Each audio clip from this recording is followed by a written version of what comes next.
Mutiara Hikmah Official, menyingkap hikmah di balik sunnah.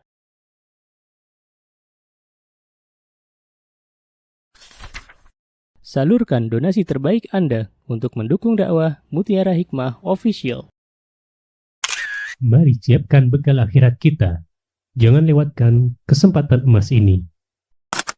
Ayo kita berkontribusi dalam program pembangunan Masjid Mutiara Hikmah yang dibina langsung oleh Ustadz Hanan Yasir MA dan Ustazah Imro'atul Azizah.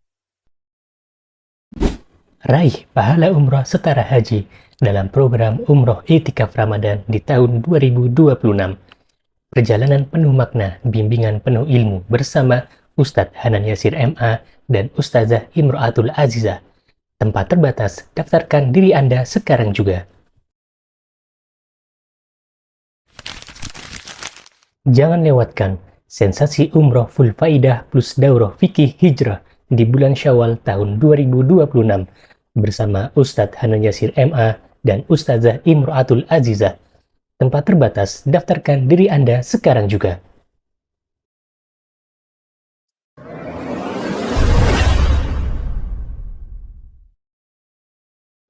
Dua dari Jabir bin Abdullah. Saya bacakan dulu hadisnya. Bismillahirrahmanirrahim. Alhamdulillahi wa kafa wassalatu wassalamu ala ibadihi alladhina istafa. Alhamdulillah, kita hari ini mempelajari kembali kitab Sahih Adabul Mufrad yang ditulis oleh Imam Bukhari rahimahullahu ta'ala. Qala al-muallif rahimahullahu ta'ala an Ibni Aqili anna Jabir bin Abdullah haddatsahu. Tidak ada di buku hitam hadisnya, saya bacakan hadisnya. Annahu balaghahu hadisun an rajulin min ashabin Nabi sallallahu alaihi wasallam fabta'tu ba'iran fashaddadtu ilaihi rahli syahra hatta qadimtu Syam فإذا عبد الله بن أنيس فبعثت إليه أن جابرا بالباب فرجع الرسول فقال جابر بن عبد الله فقلت نعم فخرج فاعتقني قلت حديث بلغني لم أسمعه خشيت أن أموت أو تموت قال سمعت النبي صلى الله عليه وسلم يقول يحشر الله العباد أو الناس عراة غرلا بهما قلت ما بهما قال ليس معهم شيء فيناديهم بصوت يسمعه من بعد أحسبه قال كما يسمعه من قرب أنا الملك لا ينبغي لأحد من أهل الجنة يدخل الجنة وأحد من أهل النار يطلب بمظلمة ولا ينبغي لأحد من أهل النار يدخل النار وأحد من أهل الجنة يطلب بمظلمة قلت وكيف وإنما نأتي الله عراة بهما قال بالحسنات والسيئات. Ya. Jadi begini ibu-ibu, hadis ini disebutkan oleh Jabir bin Abdullah. Nah ibu-ibu boleh lihat buku hitam. Jabir bin Abdullah, beliau bercerita. Jadi ini kisahnya Jabir bin Abdullah. Apa yang dikisahkan oleh Jabir bin Abdullah? Beliau berkisah bahwa telah sampai kepadanya sebuah hadis dari salah seorang sahabat Rasulullah sallallahu alaihi wasallam. Kemudian dia berkata, yaitu Jabir bin Abdullah berkata, aku langsung membeli seekor unta, kemudian melakukan perjalanan selama sebulan. Subhanallah. Ketika saya sampai di Syam, ternyata sahabat itu adalah Abdullah bin Unais. Saya kirim utusan kepadanya untuk mengatakan bahwa Jabir sedang menunggu di pintu. Utusan itu kembali dan bertanya, apakah Jabir bin Abdullah? Aku jawab benar. Maka keluarlah Abdullah ibnu Unais merangkulku. Aku berkata, ada sebuah hadis yang sampai kepadaku yang belum pernah aku dengar sebelumnya. Aku khawatir kalau aku atau engkau meninggal, maksudnya atau Abdullah bin Unais meninggal, ya, maka aku khawatir kalau engkau belum mendengarnya padahal aku sudah meninggal. Maka Abdullah ibnu Unais berkata, saya mendengar Nabi kita Muhammad SAW bersabda, Allah akan mengumpulkan para hamba atau manusia pada hari kiamat nanti dalam keadaan telanjang, belum dihitan dan buhman. Masya Allah. Gini ibu-ibu. Jadi kita bisa belajar bahwa para sahabat Nabi kita Muhammad sallallahu alaihi wasallam radhiyallahu anhum jami'an, semoga Allah meridhai mereka semuanya. Mereka itu sangat-sangat semangat dalam mencari ilmu. Kalau ada satu hadis saja yang beliau belum pernah dengar, para sahabat ini belum pernah dengar, mereka belum pernah dengar dari Rasulullah sallallahu alaihi wasallam, ya. Kemudian sahabat ini ada yang menginfokan, oh di Syam sana itu ada sahabat Nabi yang dia punya hadis. Ya punya hadis di mana kita belum pernah mendengarnya. Kan nanti sahabat-sahabat Nabi itu ketika Rasulullah SAW wafat, maka dipimpin oleh Abu Bakar. Setelah Abu Bakar wafat dipimpin oleh Umar. Maka ketika Umar memimpin, banyak sekali perluasan untuk Islam itu sendiri. Negara-negara Islam, banyak perluasan di berbagai negara. Dan di kala itu, biasanya di masa Abu Bakar As-Siddiq, di masa Umar, ada sahabat-sahabat yang masih hidup. Maka ketika itu ada sahabat Abdullah ibnu Unais, di mana beliau tinggal di Syam. Syam itu ibu-ibu adalah wilayah yang berbeda dengan Madinah. Jadi kalau Jabir bin Abdullah itu ada di Madinah, Abdullah ibnu Unais ada di Syam. Dan teman-teman tahu wilayah Syam itu adalah wilayah yang kita semuanya diperintahkan untuk pergi ke sana oleh Rasulullah SAW di akhir zaman ini. Jadi ketika kita sudah di akhir zaman, maka Rasulullah memerintahkan kita untuk tinggal dan menetap di Syam. Jadi Indonesia nggak kebagian, nggak disebut sama Rasulullah. Kata para ulama, Syam itu teman-teman, Syam pada zaman sekarang itu ada yang mengatakan Syam itu termasuk negeri Suriah, Yordania, Palestina. Syam itu masuk di Suriah, Yordania, Palestina. Ada yang mengatakan juga bahwa Syam ini masuk juga Yaman termasuk Syam. Ya, wallahu taala alam. Yang jelas dari Syam sana Allah akan berikan banyak kebaikan. Insyaallah. Jadi gimana Ustazah kalau saya sampai sekarang masih di Jogja? Gitu ya. Ya berdoalah kepada Allah. Berarti kehidupan yang terbaik teman-teman ya sebelum ke Syam ya, maka masih ada kesempatan untuk tinggal di Madinah. Ya. Karena Madinah itu masih menjadi tempat nomor 1 dari negara-negara lain. Kenapa? Karena Rasulullah SAW beliau bersabda bahwa iman pada akhir zaman nanti akan kembali ke kota Madinah. Sebagaimana ular kembali ke tempat tinggalnya. Ya, dan kita berdoa kepada Allah, ya Allah, semoga kita semuanya diberikan kesempatan untuk tinggal di kota Madinah. Amin, Allahumma amin. Dan diwafatkan di sana mendapatkan syafaat dari Rasulullah sallallahu alaihi wasallam. Atau kalau tidak di Madinah, maka ya tadi di Syam tadi. Ya, Syam itu tadi bagiannya Suriah, Yordania, Palestina, dan sebagian ulama mengatakan Yaman. Ya, baik.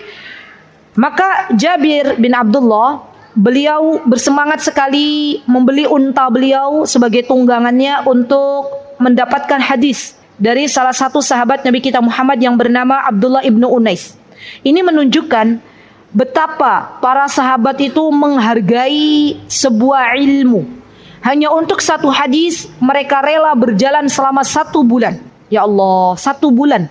Kita kadang berjalan, rumah kita di daerah utara ada kajian, di selatan kita bilang jauh. Padahal masih sama-sama Jogja. Cuman beda kabupaten, satu Sleman, satu Bantul. Ya. Atau sebaliknya, ya. Kajiannya di Sleman, kita dari Bantul, bilangnya apa teman-teman? Jauh, gitu ya. Lah rumahnya di mana? Di Bantul. Ya.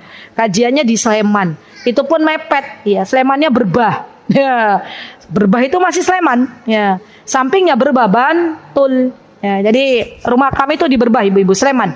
Tapi kami kalau mau ke pasar kami Bantul, ya. Tempatnya di Bantul, Potorono. Orang yang jualan, yang membeli orang Sleman. Nah, berarti kan udah mepet-mepet, ya. Jadi teman-teman ketahuilah bahwa menuntut ilmu itu butuh perjuangan. Ya, lihat bagaimana Jabir bin Abdullah, beliau rela 1 bulan berjalan hanya untuk mendapatkan 1 hadis. Itu pun ya mengendarai unta. Subhanallah. Kemana? Ke Syam. Maka ketika itu Abdullah ibnu Unais berkata, kata beliau, Rasulullah SAW bersabda bahwa Allah Subhanahu wa taala akan mengumpulkan para hamba-hambanya, yaitu kita semuanya, pada hari kiamat nanti dalam keadaan telanjang, tidak berbusana, belum dikhitan. Walaupun ketika di dunia sudah dikhitan, maka kondisinya nanti dibangunkan oleh Allah dari alam kubur belum dikhitan. Dan juga buhman. Maka para sahabat bertanya, apa itu buhman? Kata Abdullah bin Unais, buhman itu mereka tidak membawa apapun. Ya, jadi nggak ada membawa pensil 1, nggak ada membawa uang 1 rupiah, nggak ada. Sudah dalam keadaan tidak membawa apa-apa, dalam keadaan tidak berbusana dan tidak dikhitan. Hadis ini teman-teman pernah ditanyakan oleh Ibunda Aisyah radhiyallahu anha kepada Rasulullah SAW. Ketika Rasulullah menjelaskan bahwa keadaan pada hari kiamat nanti, ketika manusia dibangkitkan dari alam kubur, mereka menuju Allah dalam keadaan belum dikhitan dan tidak berbusana. Maka ketika itu Ibunda Aisyah radhiyallahu anha dengan kecerdasan yang Allah berikan kepada beliau bertanya kritis kepada Rasulullah, "Ya Rasulullah, bagaimana nanti kita tidak berbusana? Ya, gimana nanti kita saling melihat?" katanya gitu. Maka Rasulullah mengatakan, "Ya Aisyah, ya Humairah, wahai Humairah." Humairah itu panggilan untuk Aisyah. Keadaannya menegangkan gitu ya. Boro-boro kita lihat auratnya saudara kita. Kita ngurusin diri kita sendiri aja bingung, kata Rasulullah. Ya, jadi nggak usah kita mikir gimana nanti kita melihat, kan malu auratnya terlihat oleh orang lain, gitu kan? Kita melihat auratnya orang lain. Kata Rasulullah itu apa ya? Itu udah nggak ada lagi deh perasaan itu. Perasaan kita ketika dibangkitkan dari alam kubur tuh perasaan takut, ya, perasaan bingung, ya. Karena orang dibangkitkan dari alam kubur tuh berbeda-beda, ibu-ibu. Kalau tadi keadaannya pasti ya, dia belum dikhitan dan juga tidak berbusana, ditambah lagi ada yang dibangkitkan dari alam kubur, itu dalam keadaan sempoyongan, kayak orang lagi kerasukan setan. Siapakah mereka? Mereka adalah orang-orang yang ketika di dunia memakan riba, bermuamalah dengan riba. Ya, dibangkitkan oleh Allah dari alam kubur dalam keadaan sempoyongan, dalam keadaan orang seperti kerasukan setan. Makanya subhanallah ibu-ibu, banyak-banyak berdoa di zaman sekarang untuk diri kita, untuk keluarga besar kita, anak-anak kita, orang tua kita. Ya Allah, jauhkanlah kita dari bermacam-macam riba, dari macam-macam riba. Karena riba ini sangat-sangat mengerikan, ribet banget. Ya, udah riba ribet gitu ya. Dibangunkan dari alam kubur dalam keadaan dia sempoyongan, kayak orang kesurupan. Ini yang pertama. Yang kedua, ada orang dibangunkan dari alam kubur mukanya rata. Serem gak sih mukanya rata? Serem. Orang yang seperti apa? Orang yang ketika dia punya, orangnya punya, dia bisa membeli, tapi ternyata dia masih meminta-minta kepada orang lain. Saya sering mengatakan jangan menjadi kebiasaan bagi seorang penuntut ilmu minta oleh-oleh ke temannya yang baru keluar kota. Karena itu adalah sesuatu yang tidak baik. Ya, kan kebiasaan masyarakat kita kan begitu kan. Ada tetangganya baru di luar kota, terus iseng-iseng, tanya, oleh-olehnya mana? Itu jangan. Ya, jangan ibu-ibu, jangan dibiasakan. Ya. Kenapa? Karena kita meminta-minta. Khawatir nanti kita waliyadzubillah bangun dari alam kubur dalam kondisi mukanya rata. Naudzubillah, summa naudzubillah. Yang ketiga, dikabarkan bahwa orang yang bangun dari kubur itu kondisinya mukanya sebelah. Ya, jalannya kelihatannya sebelah mukanya. Itu orang yang seperti apa Ustazah? Laki-laki yang berpoligami tapi nggak adil. Tapi ini jangan dijadikan senjata kepada suami masing-masing. Pak hati-hati lek poligami, nanti nggak adil. Pas dibangunkan dari kubur, mukanya setengah, gitu ya. Jalannya setengah. Ya. Yang keempat adalah orang-orang yang dia jalan dengan kepalanya. Naudzubillah, summa naudzubillah. Jadi kepalanya buat kaki, kakinya di atas. Ya. Saya lupa ini orang yang seperti apa. Yang saya ingat aja ya. Yang kelima adalah orang-orang yang dibangkitkan dari alam kubur otomatis lisannya bertalbiyah. Labbaik Allahumma labbaik, labbaik la syarika laka labbaik. Ini orang-orang yang apa ibu-ibu? Yang meninggal ketika dalam posisi berihram. Makanya orang yang meninggal dalam kondisi berihram, bagi seorang laki-laki tidak boleh ditutupi kepalanya. Kain kafannya tidak boleh menutupi kepalanya. Ibu-ibu kalau lihat di video, ya syekh lagi menyolati jenazah di Masjidil Haram, dan ini tidak berlaku di Madinah. Ya, karena orang biasanya ihram itu ada di Makkah. Maka kita lihat syekh menyolati jenazah, ada orang yang kepalanya kelihatan, tidak ditutup dengan kain kafan. Ketahuilah bahwa dia meninggal dalam keadaan sedang berihram. Ya, dalam keadaan sedang tawaf misalnya, karena saking panasnya. Saya menemukan 2 kali ya teman-teman. Kondisi yang pertama kakek-kakek, yang kedua ibu-ibu. Ya. Jadi habis tawaf itu sudah rasanya tuh udah sempoyongan gitu kakek-kakek. Nah, itu tidak sama jamaahnya, mungkin ketelingsut gitu ya. Dia bingung mana jamaahnya. Udah gitu minggir udah mulai pingsan itu. Ya. Sampai ibu-ibu lupa kalau itu kakek-kakek ya. heboh tuh ibu-ibu dari semua negara. Ini harus gimana ini mana? Oh, bahasanya ya Allah. Saya bilang wallahu taala alam. Kakek ini hidup apa enggak? Saya tidak ikut update beritanya. Yang jelas waktu itu kondisinya benar-benar kritis, ya. Dan yang satu lagi saya pernah mendapati langsung melihat dengan mata kepala itu ibu-ibu orang Mesir, ya. Habis tawaf kecapean baru setengah dia udah melipir pingsan, ya. Nah, itu biasanya terjadi pada waktu tawaf banyaknya, ya. Karena kalau sa'i insya Allah di tempat yang lebih teduh, lebih sejuk gitu ya. Dan sa'i juga tidak sepenuh sekredit yang orang-orang tawaf di bagian Ka'bah gitu ya. Nah, orang-orang yang sedang umroh atau sedang melaksanakan ihram meninggal dunia, maka bagi laki-laki tidak perlu untuk ditutup kepalanya. Bagi perempuan, apakah ditutup kepalanya? Ditutup, tapi dibuka mukanya. Ya, karena kepala ini bagian dari aurat yang wajib ditutup. Dan sebagian ulama mengatakan mukanya dibuka. Kenapa? Karena ini nanti kelak ketika mereka dibangunkan dari alam kubur, otomatis lisan-lisannya bertalbiyah. Ya Allah, semoga Allah wafatkan kita dalam keadaan sedang berihram. Amin. Allahumma amin. Baik, kemudian itu setelah itu sebuah suara yang dapat didengar dari jauh menyeru mereka. Saya kira beliau mengatakan sebagaimana didengar dari dekat, aku adalah raja. Belum boleh masuk seorang pun penduduk surga ke dalam surga. Allah yang mengatakan ya bahwa aku adalah raja. Tidak ada raja di akhirat nanti kecuali Allah Subhanahu wa taala. Ketika Allah mengatakan Anal Malik, ya saya itu adalah raja. Maka kemudian Allah Subhanahu wa taala mengatakan tidak ada seorang pun yang bisa masuk ke dalam surganya Allah sementara dia masih ada sangkut paut ya dengan hamba Allah yang lain. Kata para ulama, kalau ada ya seorang yang masih punya masalah dengan sesama hamba Allah, maka Allah akan mendatangkan dua orang ini, Allah akan mengkisosnya sampai selesai masalahnya, baru Allah memutuskan yang satu masuk neraka, yang satu masuk surga, atau dua-duanya masuk surga, atau dua-duanya masuk neraka. Ya, disitulah Allah menegakkan keadilan. Sampai-sampai disebutkan di dalam kitab Bukhari, kalau ada kambing di masa hidupnya yang satu bertanduk, yang satu nggak bertanduk. Yang bertanduk ini dolim, ya, nyerudugin kambing-kambing yang nggak bertanduk, kambing loh ya. Dan yang nggak bertanduk ini mati karena diseruduk oleh kambing yang bertanduk. Ya. Maka nanti pada hari kiamat didatangkan kambing ini, yang tadinya dolim di dunia didatangkan. Dan apa yang Allah Azza wa Jalla putuskan, apakah kambing ini akan dimasukkan ke surganya? Allah jadikan tanah rata. Ini untuk masalah kambing. Bagaimana dengan masalah kita sebagai hamba Allah?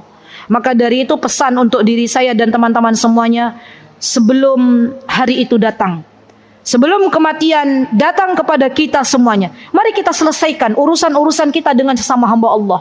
Mungkin ada saudara kita yang pernah kita dolimi, kembalikan barangnya. Kita minta maaf kepada saudara kita. Ataupun ada misalnya kita didolimi oleh saudara kita, kalau kita bisa berkata sebagai tanda sayang kepada saudara kita, katakanlah bahwa ada barangku pada engkau. Dan ini menjadi salah satu ikhtiar kita sayang kepada saudara kita. Daripada nanti di akhirat disebutkan ada seseorang yang dia mendolimi saudaranya dengan lisannya.